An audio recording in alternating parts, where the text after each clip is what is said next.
Movie के start में हम एक फैमिली को देखते हैं जो हाईवे से गुजर रही होती है। तभी उस कार में बैठे छोटे बच्चे की मॉम उस बच्चे से बात कर रही होती है। तभी उनके सामने एक हिरण आ जाता है जिसकी कार से टक्कर हो जाती है और उसका पूरा खून कार पर लग जाता है। जिसके बाद उस बच्चे के मॉम उस कार को बड़ी ही मुश्किल से कंट्रोल कर पाती है। और अब जब वो फैमिली हाईवे के किनारे खड़ी होती है तो उस फैमिली का डॉग जो है वह जंगल के अंदर भाग जाता है और उस बच्चे के डैड अपने डॉग को पकड़ने के लिए उसके पीछे चले जाते हैं। जिसके बाद उस बच्चे के मॉम उस कार को अंदर से बंद कर देती है और तभी उसके सामने उसका डॉग आ जाता है जिसकी आधी बॉडी कट चुकी है और वह यह सब देखकर बहुत ही ज्यादा हैरान होती है। और तभी उस लेडी के सामने उसका हस्बैंड भी आ जाता है जिसका आधा फेस कटा हुआ होता है। यह देख वो लेडी जोर जोर से चिल्लाने लगती है और इसके बाद यहाँ से सीन शिफ्ट होता है और हम ट्रिप को देखते हैं जो एक ड्रग डीलर से ड्रग ले रहा होता है और उसे ड्रग डीलर का नाम रेड फोर्ट होता है। और यहाँ पर रेड फोर्ट ड्रग्स को टेबलेट की सेब में कन्वर्ट करके बेचता था।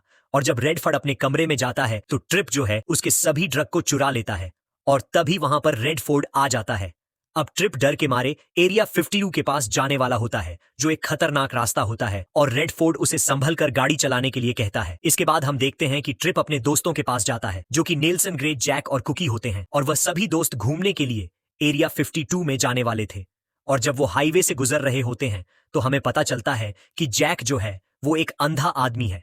इसके बाद वो सभी एक रेस्टोरेंट में जाते हैं और तभी ट्रिप को रेडफोर्ड का कॉल आता है और वो ट्रिप से कहता है कि उसे कैमरे के जरिए पता चल चुका है कि ट्रिप ने ही वो ड्रग्स चुराए हैं। और रेडफोर्ड इस बात से बहुत गुस्सा भी होता है और वो ट्रिप से कहता है कि वो वहीं पर आ रहा है जहां पर तुम लोग रुके हुए हो। अब यह सुनकर ट्रिप को बहुत ही ज्यादा डर लगता है लेकिन वो ये बात किसी को भी नहीं बताता है और फिर वो सभी अपनी कार से आगे के सफर पर निकल जाते हैं। जिसके बाद कार के अंदर ट्रिप उन सभी दोस्तों को ड्रग्स दिखाता है और ग्रेट चैन जो है उस ड्रग को देखकर बिल्कुल भी खुश नहीं होती है और वो कार को हाईवे के किनारे रोक देती है और ट्रिप को उस कार से उतरकर दूसरी कार ढूंढने के लिए कहती है। जिसके बाद ट्रिप कहता है कि ये एक सुनसान रास्ता है, मुझे यहाँ पर कोई भी गाड़ी नहीं मिलेगी। और वो कार से उतरकर नेटवर्क ढूंढता है और उसे पता चलता है कि वहां पर नेटवर्क भी नहीं है। और तभी उन सबको अचानक से भूकंप का एक झटका महसूस होता है और वो सभी इस बात को भूलकर फिर से आगे बढ़ जाते हैं।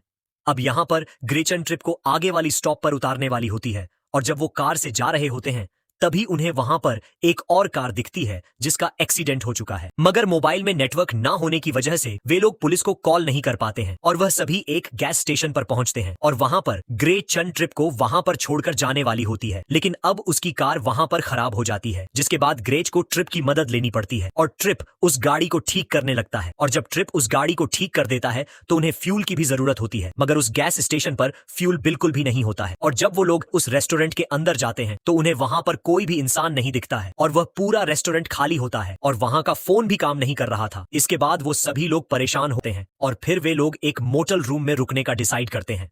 और जब जैक आराम कर रहा होता है तब वहां पर कुकी आती है और उसे वहां पर एक बुक भी मिलती है जिस पर खून लगा होता है। इसके बाद नेल्सन और ट्रिप हर जगह फ्यूल ढूंढ रहे होते हैं लेकिन उन लोगों को वहां पर मरे हुए जानवर के अलावा और कोई भी नहीं मिलता है। इधर कुकी उस बुक को लेकर ग्रेज के पास जाती है लेकिन उन दोनों को इस बुक के अंदर क्या लिखा है वो कुछ भी समझ नहीं आता है। तभी वहां पर ट्रिप आ जाता है और उन दोनों से कहता है कि वो फ्यूल को ढूंढने के लिए जंगल की ओर जा रहा है और फिर ट्रिप फ्यूल ढूंढने के लिए वहां से निकल जाता है। और जब वो सभी आपस में बैठकर बातें कर रहे होते हैं तभी कुकी को रेस्टोरेंट के अंदर कोई खड़ा हुआ दिखता है। अब इसके बाद नेल्सन और कुकी रेस्टोरेंट के अंदर जाते हैं ये चेक करने के लिए कि आखिर वहां पर था कौन, लेकिन उन्हें अंदर जाने के बाद वहां पर कोई भी नहीं दिखता है। इधर हम ट्रिप को देखते हैं जो फ्यूल की तलाश में बहुत आगे आ चुका होता है और तभी उसे वहां पर एक फोन बूथ दिखता है। जिसके बाद वो उस फोन से कॉल करने की कोशिश करता है मगर वहां नेटवर्क फिर से चला जाता है और तभी ट्रिप को भी वो आदमी दिखता है। अब ट्रिप उस आदमी से मदद मांगता है मगर वो आदमी कोई भी रिस्पांस नहीं देता है। यहाँ हमें पता चलता है कि वह आदमी और कोई नहीं बल्कि रेडफोर्ड होता है। जिसके बाद ट्रिप जो है उसे देखते ही वहां से भाग जाता है और एक बाथरूम के अंदर छुप जाता है और वहां पर भी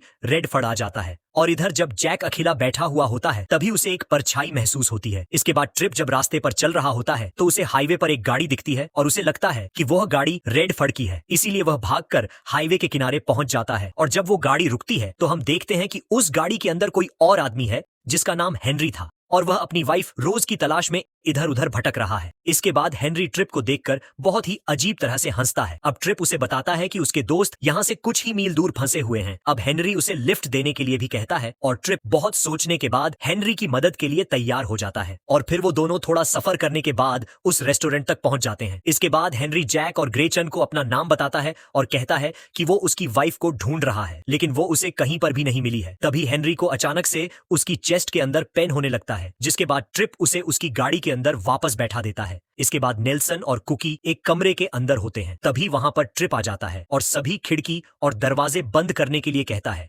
इसके बाद ट्रिप को एक बंकर के अंदर से कुछ अजीब आवाज आने लगती है, जिसके बाद वो उस बंकर के अंदर से एक आदमी को खींच कर बाहर निकालता है, जिसका आधा शरीर कटा हुआ होता है। अब यह देख ट्रिप बहुत ही ज्यादा डर जाता है और हम देखते हैं कि वो आधा कटा हुआ आदमी वहां से रंगता हुआ चला जाता है। इसके बाद ट्रिप समझ जाता है कि इस जगह पर बहुत गड़बड़ है, इसलिए वह लड़ने के लिए हथियार ढूंढने लगता है और वह हेनरी के पास जाता है। हेनरी ट्रिप से पूछता है कि तुमने यहाँ किसी आधे कटे हुए आदमी को देखा है क्या? तब ट्रिप कहता है कि हाँ, उसने देखा है। जिसके बाद हेनरी ट्रिप को कहता है कि यहाँ पर ऐसे और भी लोग हो सकते हैं और तभी हेनरी अपनी गाड़ी के अंदर चला जाता है और अचानक से उसे कुछ बदबू आने लगती है और हेनरी उस बदबू की वजह से वहीं पर दम तोड़ देता है।